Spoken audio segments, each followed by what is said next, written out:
Toji Fushiguro, the one who left it all behind, Jujutsu Kaisen's sorcerer killer. Samuel Rodriguez, the cyborg swordsman within Desperado, also known as Jetstream Sam. Two mercenaries descended from a family of highly skilled individuals, both recruited to battle a white-haired protagonist. It's surprising that both of these characters are so similar yet come from such different series with different goals. While one fought and died because of his own pride, being a hollow husk of what he previously was, the other fought due to his misunderstanding, being misguided, and blinded by his true belief, dying more of a human than his own cybernetic adversary.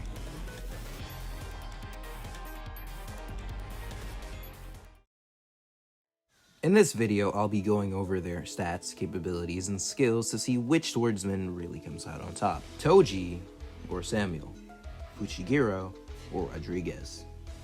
I'll be joined by a friend helping me with the Jetstream Sand portion of this video. There will be some spoilers of Jujutsu Kaisen, so be aware of that when proceeding the video. But with that said, let's get into the video. Jujutsu Kaisen is often very downplayed when talking about its scaling, with many believing it caps off at just city level or even lower. But when looking into it more, you'd begin to understand why it's not. For this video, we'll be putting Toji at his peak of power and with all of his standard equipment.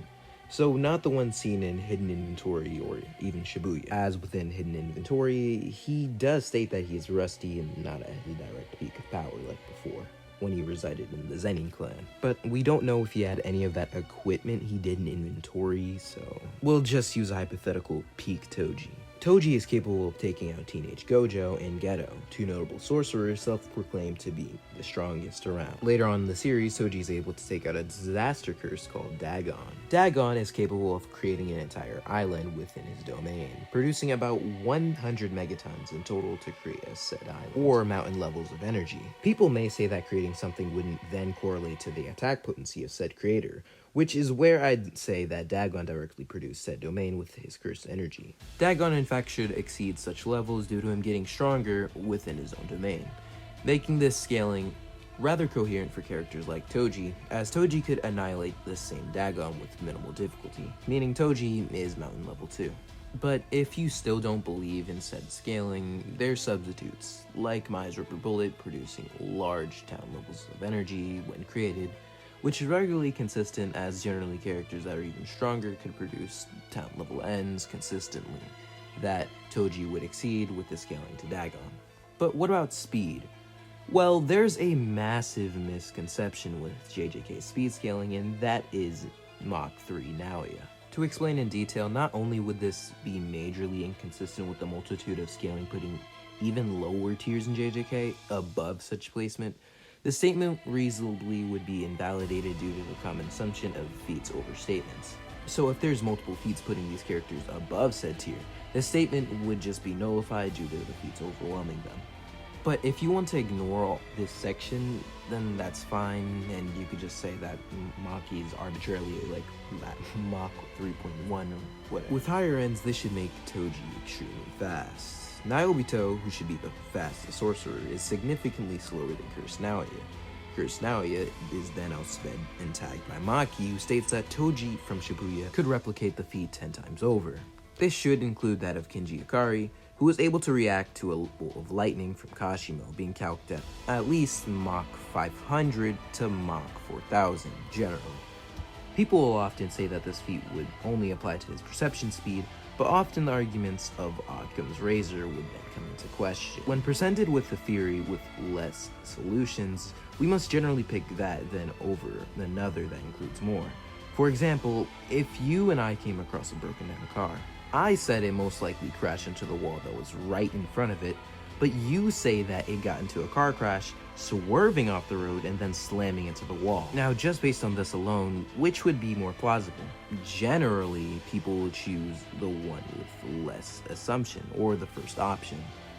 Not to say that the other choices are implausible, but that it's dependent on more variables. So unless proven otherwise, their reaction and combat speed should at least be relative. For more information, I'll put a link to Surfbone's video into the description. So to recap, Toji should at least be Metlin level in terms of attack potency, and Mach 500 to 4000 or massively hypersonic in terms of speed. Toji has a very versatile arsenal, with his most prominent weapon in the fight being the Soul Split Katana. With this, Toji is able to damage the soul, something that not even RCT could really heal you from, which makes Toji's main win con outside of him possibly one-shotting Sam. Even without that, Toji is very naturally gifted, having enhanced senses so elite that he could even sense cursed spirits. Toji is also very skilled, being comparable to characters like Kenjaku and Sukuna, who have thousands of years of experience in martial arts, making him an elite in terms of hand-to-hand combat. But will all of this be enough to beat Sam? Although Metal Gear itself seems to be some goofy sci-fi series with grounded philosophy and wacky, intellectual character writing, it actually ranks decently when it comes up to the idea of power scaling, especially one of the strongest in its entirety of its respective verse, Jetstream Sam, which by the way is pronounced Samuel Rodriguez, the cool Brazilian wind. When speaking on the topic of Sam, we can clearly understand by at this point he scales higher than most other characters in the series, which includes Solid Snake respectively, as he easily contends with the verse's strongest, Raiden. Now, Solid Snake is able to casually dodge railgun rounds, which would get him to around Mach 30. Though this is fairly fodder to his other speed feats. In Mission 0 of Metal Gear Rising, which is practically the prologue to the entire game, we see Raiden as Metal Gear Solid 4 armor take on the gargantuan Metal Gear Ray, where he chops it apart and proceeds to destroy it. Remember the scene where he leaps from missile to missile like it's hopscotch? Yeah, that speed feed is around Mach 7,884. That completely blows Snake's feet out of the water. But it's a good basis for the rest of Metal Gear Rising scaling. This Mach feet speed is quite impressive. But what if I told you that Sam actually completely fodderizes this feat in itself? Let me explain.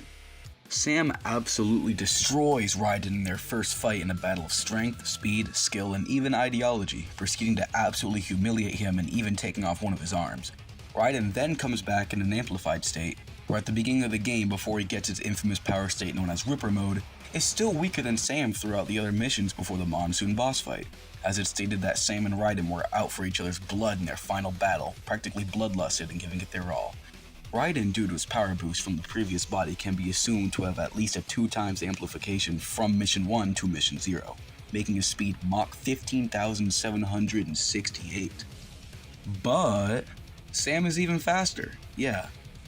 Due to the fact that Raiden was bloodlusted, it's easily arguable that Sam should scale the Raiden in Ripper Mode, backed up by the fact that he was bloodlusted against Monsoon, and it's supported that he's been using Ripper Mode canonically across the rest of the game in his codec conversation with Blade Wolf, Boris, Kevin, and some others.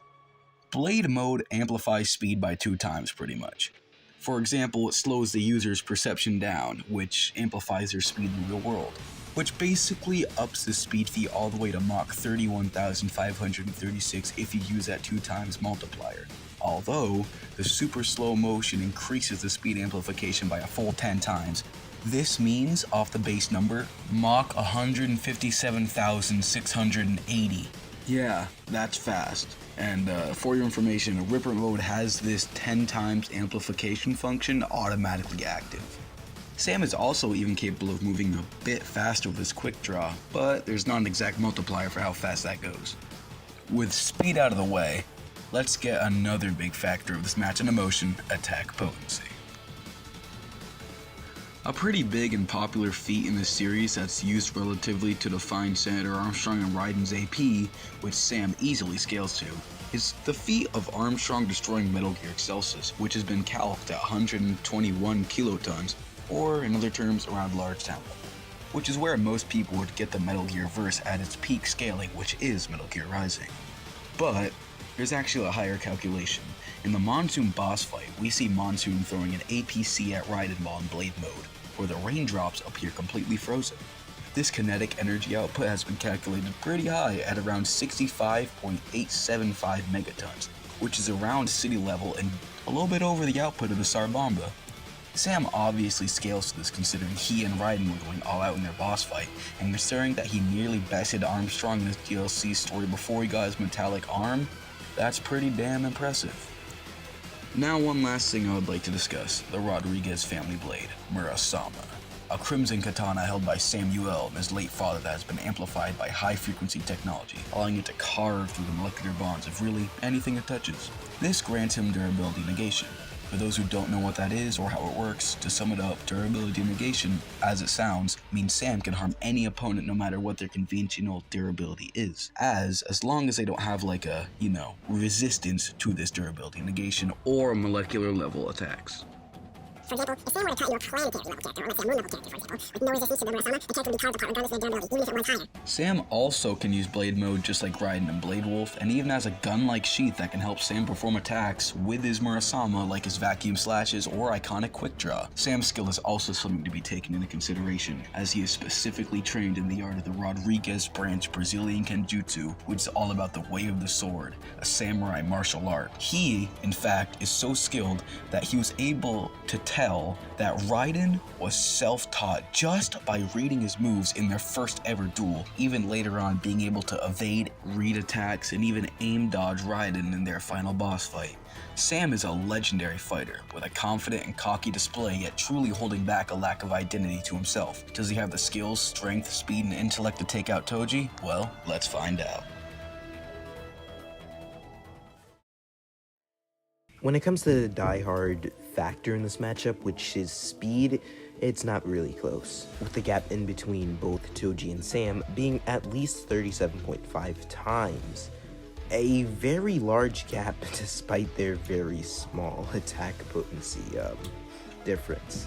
So because of this, it would just result in Toji getting blitzed and one-shot by Murasama, as Toji cannot properly react nor counter this speed unless we use very abysmal high ends. So generally Sam would take this 8 times out of 10. But what do you think? Do you think that Toji beats Sam rather easily? Or do you think that Sam still stomps Toji? Leave your comments down below. Check out my friend's channel. He's going to be posting soon, hopefully, and yeah, it really helped a lot on the Jetstream Sam portion of the video. Although I do have like some contentions of it scaling myself, but regardless, yeah, check his channel out and please go subscribe to him. And yeah, and if you like this video, subscribe too. So yeah, out.